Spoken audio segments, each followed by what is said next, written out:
Hi, good morning to everyone. Hi, Dr.D.Radhasri, Assistant Professor in Department of Commerce in Dr. SNS Rajeshwari College of Arts and Science.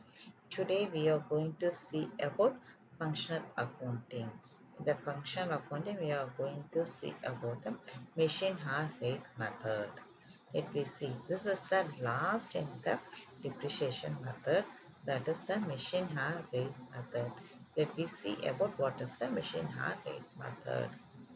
In that depreciation, the machine hour rate method is MHR.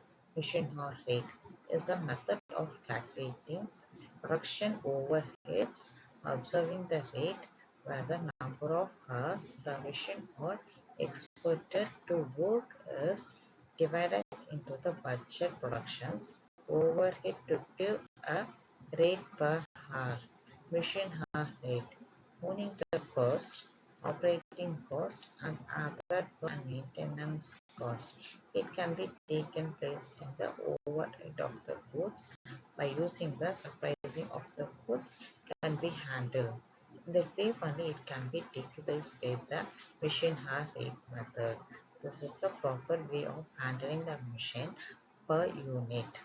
We can able to calculate the difference. We can say the machine was purchased for 3 lakhs. In the starting year itself, we can able to identify the lifetime of the machinery is 60,000 hours. In the 16,000 hours, the machine was worked for the first year 24,000 hours. In the 24,000 hours, that 60,000, it can be reduced. The balance is the lifetime of the machinery. We can able to calculate the product or hours can be taken for the machine hour rate method. In that way, the methods of the depreciation is taken by percentage, hourly rate, rate of the unit of output. In the direct material cost method, indirect labor cost method, labor hour rate methods, and the machine hour rate methods. These are the connection of rating per unit of output. In that way, only the machine hour rate method is calculated. In the different way of handling this, the machine hour rate method is put in the various cost of goods by handling the same process. It takes place by handling the goods in a proper way, that is taken place by the labor or rate methods and machine or rate methods. In that way, it can be calculated. For this purpose, the machine is be taken place by the methods. The difference of the different methods of charging the depreciation. It can be taken place by the 8th method. In the depreciation of the fixed installment, we can say as the straight line method. Diminishing balance method is the second method, and the anti-table is known as the third method.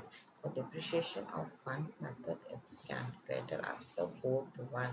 Already we have seen about the insurance policy methods. In that way, the reversion method is also taken place. The depreciation balance method, the mission or take methods as the eighth method of this depreciation calculation. In the depreciation calculation, we can able to find out the calculation of the goods can be taken place. The overall the eight categories, the depreciation is taken as the original cost minus the value or the scrap value of the goods can be take place to identify the product. In this way, the insurance policy method can be added. In the revolution method can be less by the product. In the depreciation of the fund method can be taken place by the goods operated, and the anti-table method can be shown the allocation of the goods can be handled in that way. Diminishing balance method, it also take place by this. In the fixed installment method, in the proper way handling of the goods can be taken place by the diminishing balance of method. In the way of the revolutions, the different methods of charging the depreciation is be taken place by the unit of the functional accounting. It is charged as to be go for the various allocation. These are the items in the depreciation method. Thank you.